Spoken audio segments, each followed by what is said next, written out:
Hello. And welcome to another edition of Seaman Viking Television. I'm Nathan Tennant. And I'm Jordan Garrett. Tonight we have a bunch of great news for you tonight. For our first story, we will turn it over to Emily Gatewood and Nathan Tennant to learn about the dangers of texting while driving. Cell phones. Almost every teenager has one and uses it just about 24/7. Although it keeps us connected to today's world of technology, could it really be harming us? Do you know the appropriate time to use your cell phone? It definitely is not while driving, which is becoming a major destructive habit of teenagers. Students don't realize how dangerous this can be.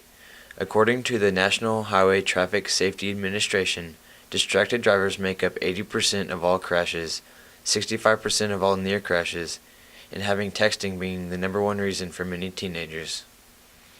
Did you know that if a driver's eyes look away for longer than 2 seconds in a 6-second window, the risk of being involved in a crash is 2 times higher than an alert driver? It takes longer than 2 seconds to read, write, and send a text, as all teenagers know. We asked 6 students at Seaman High if they texted while driving. Yeah, I text and drive. Yeah, I've tried texting and driving. Yeah, I text while I drive. Who cares? Yeah, I text while I'm driving. Yeah, I text while driving. Yeah, I text all the time when I'm driving. All 6 claimed to doing so. We wanted to show you the effects of driving while texting, so we set up a driving course of cones, about the same width as 50th Street. We then got in the car and drove through the course perfectly. We then tried the course while texting. As you could see the difference, when all attention was on the road, they didn't hit a single cone. Though when they were typing a text, they went off the course and took out many cones. Luckily, this was just a parking lot, but in reality, students are driving like this on major roads. We interviewed our school deputy, Mr. Stahlbaumer, to get a professional perspective on the texting while driving. We're here with School Resource Officer Deputy Stahlbaumer, and we came to talk to him about teens and cell phones while driving. Is texting while driving becoming a major issue for teens getting into wrecks? Yeah, we're seeing more and more accidents involving teens where they were inattentive, not paying attention to the road. And one of the major reasons for that is because they're on their cell phone. Do you have any way to tell if a teen was texting or on their cell phone while driving at the scene of the wreck? We've been at accident scenes where we have checked the cell phone, and we're able to establish the fact that they were on the phone calling someone. So yes, we're able to check the cell phone. Is there a law or a ticket you can get for texting or using your cell phone while driving? We don't have a specific law yet, although I believe California does, and everything that usually happens in California comes this way eventually, but not right now. What we would do probably if you were involved in an accident because you were on the cell phone is you'd get cited probably for inattentive driving. That's probably the extent of what would happen, but right now we don't have a ticket or a citation for that. As you have heard, none of these results of texting while you're driving are good, so next time you're on the road and pull out your phone, wait till you arrive at your destination, or do it before you start your car. You're not only saving your life, but many others too. Signing off from SVTV, I'm Nathan. And I'm Emily. I had no idea how dangerous that is. I'll never text and drive again at the same time. Yeah, well, next up we'll send it to Hayden Ford and Jordan Garrett with their story about the new start time. It is always hard for students to get up in the morning and then come to school. There are changes that might be made to help them with this problem. The start time is being moved back 5 minutes next year, but there is also a possibility that the start time will be moved back 1 hour. 2 teachers and 2 students told us about how they felt about the possible change. First, we talked to Travis Brown, a social studies teacher, who told us how he felt about the proposed hour change. I do not think that'll pass. I do not think that we will change our policy as far as allowing the start time to be moved back for an hour, because I don't see any benefits for it. It'll knock athletic practices back too late to where most people will not be able to sit home and do their homework assignments. The extra hour of sleep is not really that big a deal. Personally, I do not think it will work. After hearing from Mr. Brown, we talked to Stacy Noble, Trevor Tomanek, and Dustin Boleski. These 3 told us about how they felt about moving the start time back 5 minutes. It's 5 minutes. An hour would make a difference. Really don't I'm really opposed to it, because what's the point of us going to school for 5 minutes earlier in the morning, then we have to leave later than 5 minutes? There's no point to it. Well, I kind of like it because that'll give me 5 more minutes to get here, because I'm usually walking in at the last minute. But I don't think it's going to affect anything else. It's not going to be that much more helpful to anybody. So as you can see, many people have different opinions about the start time. No matter what your opinion is, the change will happen. Many more adjustments like this may be made in the future. Signing off for SVTV, this has been Hayden Ford and Jordan Garrett. That 5 extra minutes in the morning ought to give me time to brush my teeth before school. That's a good idea. Let's let Dustin Blesky and Andrea Juarez take over and inform us about the renovations at Seaman Stadium. Following the last home game of the 2008 football season, Kent Hearn Track and Don Pierce Field will be getting some much-needed upgrades. We spoke to Athletic Director and Assistant Principal Brad Dietz about the improvements. Well, we've got to take all the jumps outside of the track, because the rubber pellets that are in with this new play turf, sand does not mix with those rubber pellets. You can't ever separate the two. So all the long jump pits have to go and be placed outside of the track right now, and we want those to go north-south to be wind aided, especially the pole vault, because that becomes a dangerous situation if we're not going north-south. Right now our thought is to take them up on the south end of the track, up on that hill, level that off, and put our runways up there running north and south. Put maybe a long jump runway, maybe 3 of those, long jump, triple jump runways, and then 1 pole vault runway where we can reverse it and put the mat either side. That's our plan right now.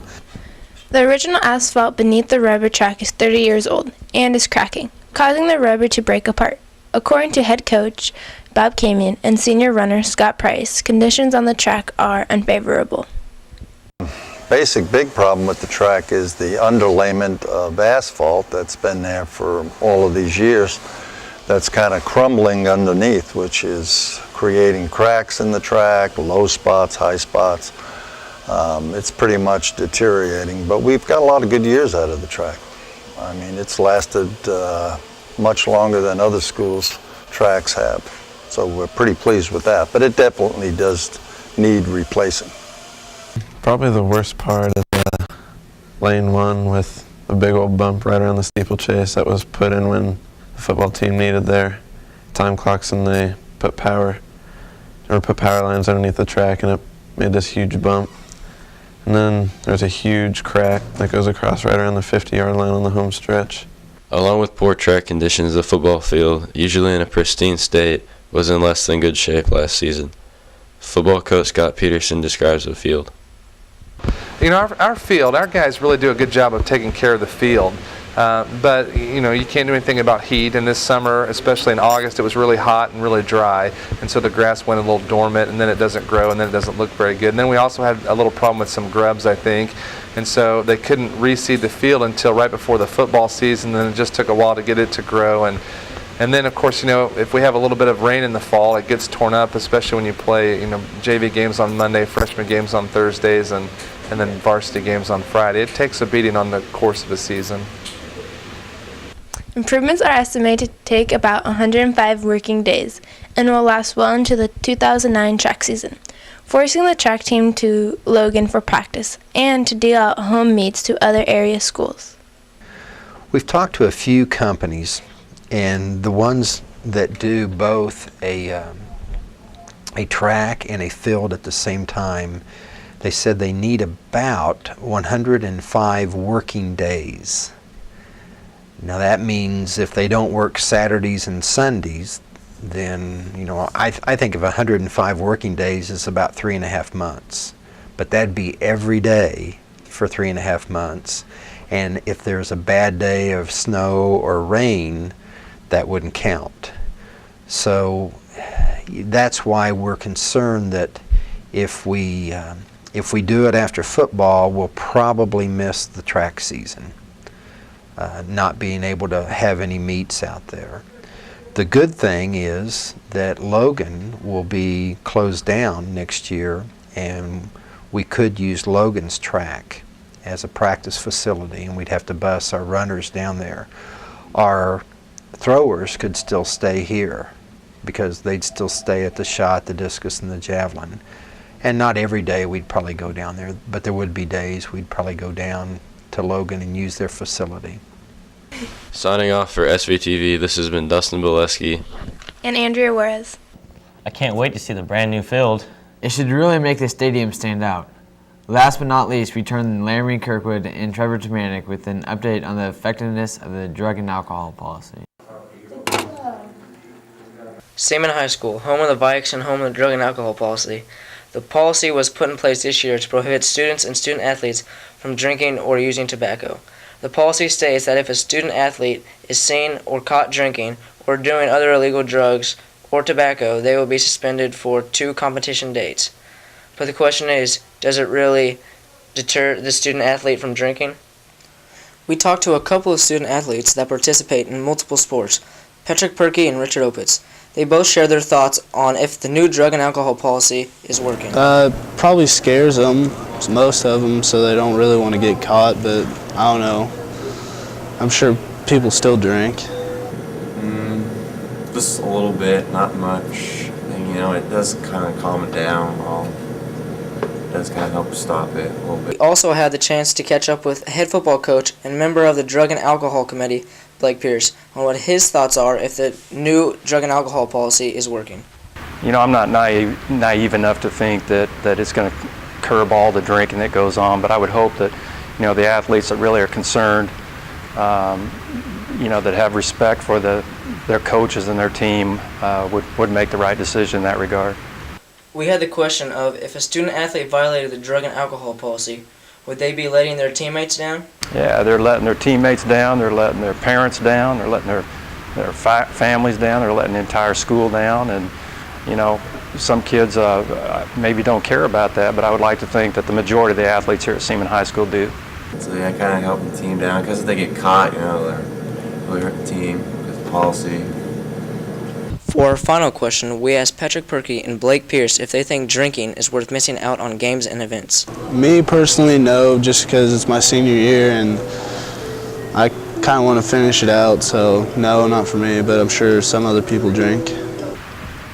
Absolutely not. You know, I think there's so many studies now that show that, you know, young people starting to drink now and it's very harmful and can lead to addictions later, and you know, all the other problems associated too with drinking and driving and accidents and things like that are obviously going to cause some problems. So does the policy that affects you 365 days out of the year deter athletes from drinking? Yes, but it is not so much the policy that stops athletes from drinking. It is knowing that any time if they get caught, they are letting their teammates and coaches down. And that is enough to stop the athletes at Seaman from drinking. Signing off for SVTV, I'm Laramie. And I'm Trevor. That was both interesting and informative. Well, that's going to do it for SVTV tonight. I'm Nathan Tennant. And I'm Jordan Garrett. Thanks for tuning in. Be sure to catch our next episode, April 24th. Good night.